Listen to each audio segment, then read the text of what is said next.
Welcome, kindred spirits, to a place of positivity, passion, and purpose. Welcome to our channel, where today's focus is all about Overgaden Oven Vandet 28. Let's get started. Overgaden Oven Vandet 28 is an 18th property overlooking Christianshavn Canal in the Christianshavn neighborhood of central Copenhagen, Denmark. It was listed in the Danish Registry of Protected Buildings and Places in 1945. Notable former residents include publisher Frederik Hegel and painter Heinrich Hansen. With that being said, let's now move on to 17th and 18th centuries. Back when Christianshavn was first established, the site was part of a much larger property comprising what is now Overgaden 2428 and Dronningens 1723. This large property was ceded to Mayor Knud Marquardsen in 1622. The section along the canal was first built over in 1675, it was the site of two small houses and a building with shed roof.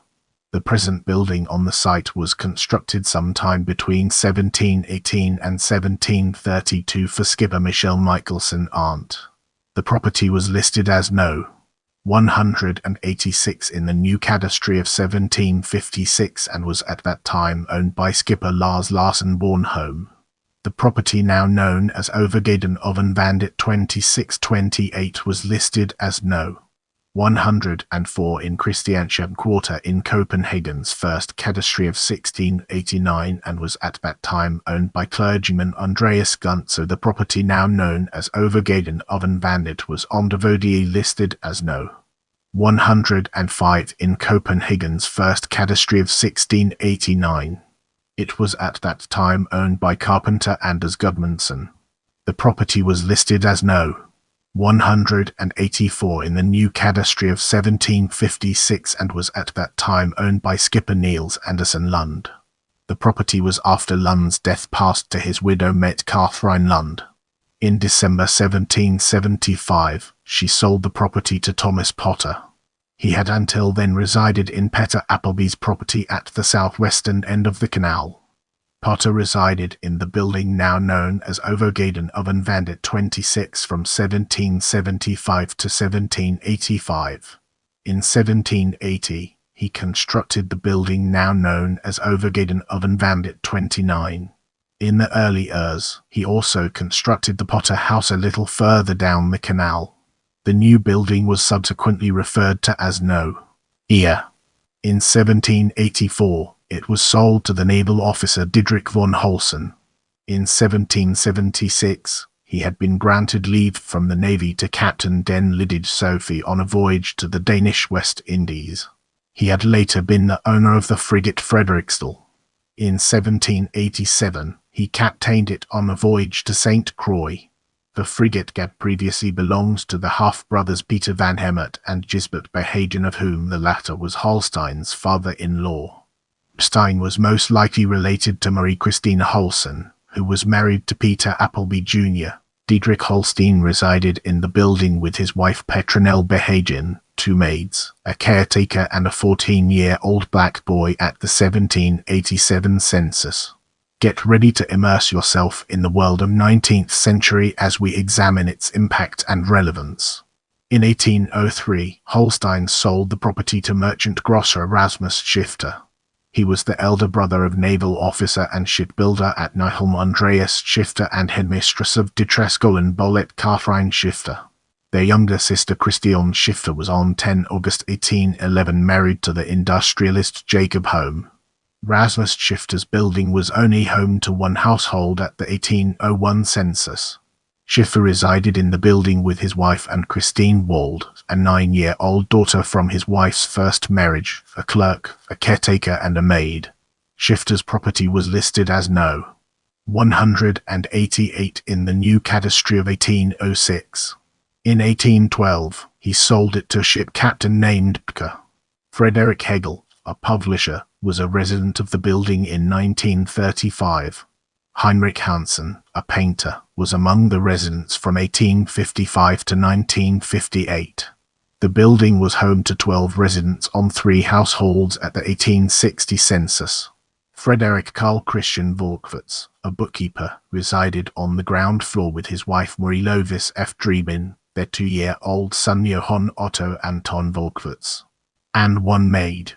Christian Nielsen, a farmer proprietor, resided on the first floor with his wife Sylvia Nielsen, their son Emil Nielsen, his nephew Arthur Disines, and one maid.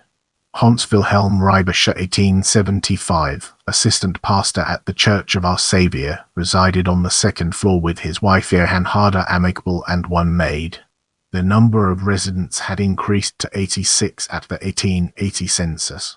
Johann Frederick Clement, a retailer, resided on the ground floor of the front wing with his wife Anna Margrethe Clement Peterson, their 3 children aged 4 to 6, and his sister-in-law Anne Hansen Larsen.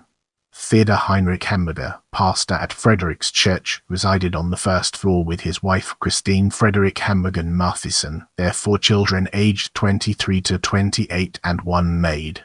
Johann Anton Hansen, an inspector, resided on one of the second-floor apartments with his wife Anna Wilhelmine Hansen Tausing, his mother-in-law Anna Marie Tausing Simonsen, and 2 lodgers, clerk and sailor. Jens Peter Peterson, a brewery worker brigand, resided in the other second-floor apartment with his wife Mathilde Margrethe Peterson Hansen and their 2 daughters aged 1 and 6. Hans Christian Deinsen, a doer, resided on the third floor with his wife Ingeborg Catherine Deinsen, F. Stig, and their 4 children aged 3 to 18. Peter Olsen, a sand digger sandgraver, resided on the ground floor of the side wing with his wife Margrethe Olsen Jessen and their 9 children aged 10 to 29. Christian Andersen, a smith, resided on the ground floor of the side wing with his wife Karen Marie Andersen Wolf, their 5 children aged 2 to 14, and 2 lodgers, workman and cooper. Julius William Gondol, a master smith, resided on the first floor of the side wing with his wife Kirsten Gondol Nielsen, their 3 children aged 1 to 4, and 1 lodger miller. Anne Elizabeth Jensen Lorentzen, a 55-year-old widow, resided on the first floor of the side wing with her 4 children aged 14 to 28 and 3 lodgers, smith, smith's apprentice and goldsmith's apprentice. Johannes Alfred Hansen, a ship rigger, resided on the second floor of the side wing with his wife Nicolini Christian Hansen Larsen, their 4 children aged 1 to 6 and 1 lodger. Olaf Emanuel Olsen War, a smith, resided on the second floor of the side wing with his wife Frederick Henriette Wilmeyer, their 6 children aged 4 to 26, fellow smith Jens Peter Gondol, Gondol's wife Anna Christine Gondol Johansson, and their 1-year-old son. Hendrik Johansson, a workman, resided on the ground floor of the side wing to the left with his wife Nicolini Jacobine Johansson Junk and their 3 children aged 1 to 7. Jacobine Jensen Peterson, a 46-year-old widow seamstress, resided on the first floor of the side wing to the left. As we transition, let's shed light on architecture and its relevance to our ongoing exploration. Overgaden Oven Vandet 28 is a K-shaped building, consisting of a 3-bay tall and 5-bay wide main wing fronting the street and a 3-bay tall and 5-bay long side wing at the rear. The facade from 1780 features a 3-bay wide slightly projecting median risalet topped by a triangular pediment. The median risalet disappeared when the front wall was made thicker in connection with a renovation undertaken by Captain K in the Urs. The plastered, white-painted facade is now finished with a belt course above the ground floor and a modillioned cornice. The pitched roof features 4 wall dormers towards the street. A gateway in the right-hand side of the building provides access to the courtyard. The main staircase was originally also accessed from the gateway, but in the Urs, it was moved to the rear side of the building. The 5-bay long and 2-bay wide side wing is attached to the rear of the main wing via an inwardly canted bay. With our foundation established, it's time to explore today and its relevance to our overarching theme. The building is owned by Overgaden Oven Vandet 28 and contains a single condominium on each floor. Don't forget to check out my other videos for more valuable content.